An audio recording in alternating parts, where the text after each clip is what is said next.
पत्र में, आरोप पत्र में विस्तार से उल्लेख किया गया।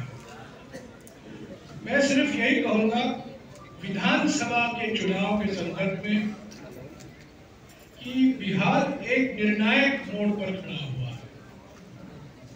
एक रास्ता, दो रास्ते दिखाई दे रहे हैं बिहार की जनता को, खास तौर से बिहार के युवाओं को।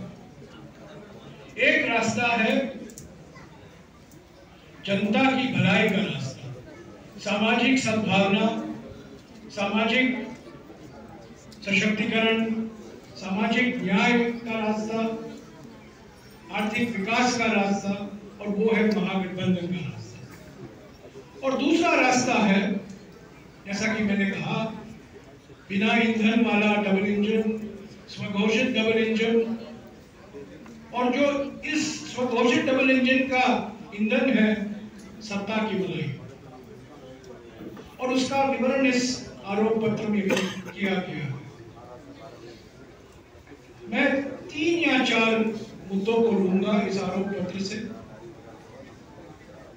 पहली बात तो यह है कि पलायन, और खास तौर से मजबूरी में पलायन, बिहार का भविष्य नहीं बन सकता।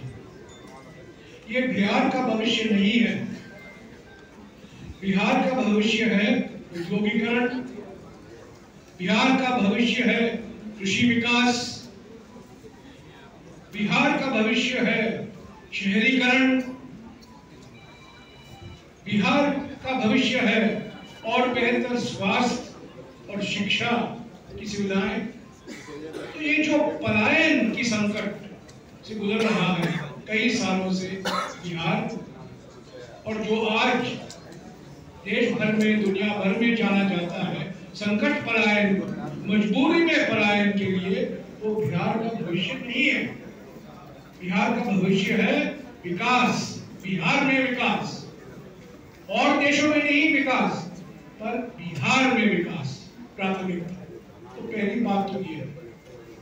दूसरी बात यह है कि 25 जुलाई 2025 को कैग ने विधानसभा में कैग की रिपोर्ट पेश की गई थी, और उस कैग के अनुसार बिहार सरकार के केवल 10 विभागों में 71,000 करोड़ रुपया का घोटाला हुआ है। 71,000 करोड़ रुपए का घोटाला केवल 10 विभागों में। ये कांग्रेस पार्टी की आंकड़े नहीं है, ये सीएजी के आंकड़े हैं, कैग के आंकड़े हैं, जो विधानसभा में रखे गए हैं। 71,000 करोड़ रुपए का घोटाला। जैसा कि मैंने कहा, ये सत्ता की मलाई, और किसने कही?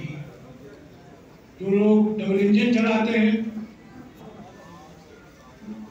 ये रिमोट कंट्रोल डबल इंजन है। ये पटना से कंट्रोल नहीं है डबल इंजन का, ये डबल इंजन तो रिमोट कंट्रोल डबल इंजन है। और ये 71,000 करोड़ रुपया मलाई न केवल बिहार में, पर बिहार के बाहर भी लोग इससे फायदा उठाए। तो ये करप्शन जो हुआ है, घूसखोरी शासन तो आपने देखा है पिछले 20 सालों में, ये बिहार का भविष्य नहीं हो सकता। जवाबदेही, पारदर्शी शासन की जरूरत है।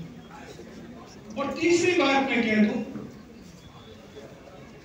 कि बेरोजगारी बिहार के युवाओं का भविष्य नहीं हो सकता। बेरोजगारी के आंकड़े नीति आयोग के आंकड़े के अनुसार सबसे ऊंचे स्तर पर है बिहार, सबसे ऊंचे स्तर पर। आपको हैरान होगी सुनकर, और इसका जिक्र इस दस्तावेज में किया गया है कि राष्ट्रीय स्तर पर 1 लाख की आबादी को 30 कॉलेज स्थापित किए जाते हैं। 1 लाख की आबादी के लिए अलग अलग राज्यों में, विकसित राज्यों में 30 कॉलेज स्थापित किए गए। कर्नाटका, तमिलनाडु, महाराष्ट्र, केरला, कई कई राज्यों में, राजस्थान, 30 कॉलेज हैं। बिहार में केवल 7 कॉलेज हैं, 1 लाख की आबादी। और आप जानते हैं बिहार की आबादी क्या है? 13 करोड़। सबसे नीचे स्थान पर है। स्वास्थ्य की सुविधाओं सबसे नीचे स्थान। शिक्षा की जो संस्थाएं हैं सबसे नीचे स्थान पर। उत्साह और उमंग के आधार पर इसमें कोई शक नहीं है कि बिहार के युवा का कोई मुकाबला नहीं। बिहार के युवा दुनिया भर में जाते हैं और नाम कमाते हैं, पर अपने ही राज्य में क्यों नहीं उनको शिक्षा मिलती? अपने ही राज्य में उनको क्यों नहीं रोजगार मिलता? अपने ही राज्य में उनको सुशासन क्यों नहीं मिलता? यही सवाल है।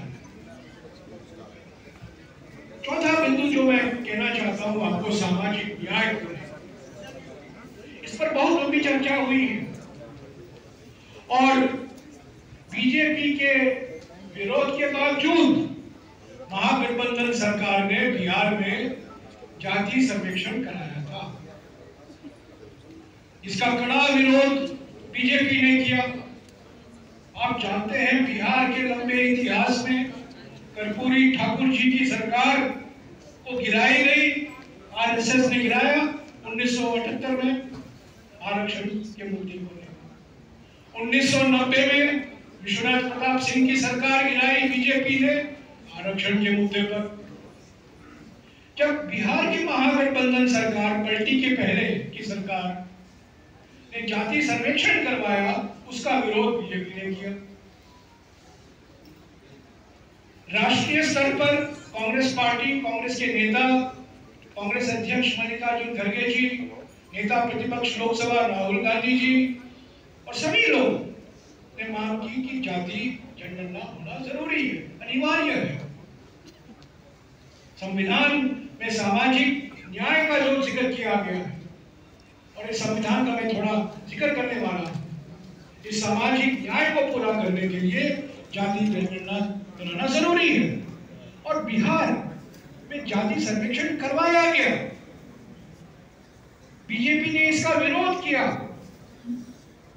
सुप्रीम कोर्ट में एक एफिडेविट, हालांकि बिहार में आजकल मुझे जानकारी मिली है कि इसका नाम एफिडेविट नहीं हाफिडेविट हो गया है। तो इस हाफिडेविट में बीजेपी ने हाफिडेविट पेश की सुप्रीम कोर्ट में कि हम जाति जनगणना के खिलाफ हैं, हम नहीं चाहते कि जाति जनगणना हो। पर जाति सर्वेक्षण हुआ, 65% आरक्षण का नोटिफिकेशन निकला, हाईकोर्ट में उसका विरोध हुआ, सुप्रीम कोर्ट में गए, सुप्रीम कोर्ट में अभी वो मामला लंबित है। 65% आरक्षण। मैं पूछना चाहता हूं मुख्यमंत्री जी से, जो सिर्फ नाम पर मुख्यमंत्री हैं और रिमोट कंट्रोल और किसी के हाथ में है, और दोनों से मैं पूछना चाहता हूं, मुख्यमंत्री से और रिमोट कंट्रोलर से, क्यों आपने बिहार के कानून को इस संविधान के नवी सूची में शामिल नहीं किया? अगर आप इसको शामिल करते तो उस कानून को संवैधानिक सुरक्षा मिलता। 30 साल पहले, ठीक 3 साल पहले इस नवी सूची में, अगर आप देखें नवी सूची हमारे संविधान में एंट्री नंबर 257 तमिलनाडु का कानून है। 69% आरक्षण तमिलनाडु में अभी उपलब्ध है, 69%। और 30 साल पहले कांग्रेस की सरकार, जब पीवी नरसिम्हा राव जी प्रधानमंत्री थे और बिहार के ही एक बड़े नेता कांग्रेस अध्यक्ष भी रहे सीताराम केसरी जी सामाजिक कल्याण मंत्री थे और उनके कार्यकाल में ये नवी सूची में शामिल किया गया और उसका नतीजा ये है कि 30 साल से तमिलनाडु में 69% आरक्षण संवैधानिक है, पर बिहार में 65% आरक्षण असंवैधानिक कैसे हुआ? क्यों केंद्र सरकार और राज्य सरकार ने प्रयास नहीं की कि संविधान की नवी सूची में आप इसको शामिल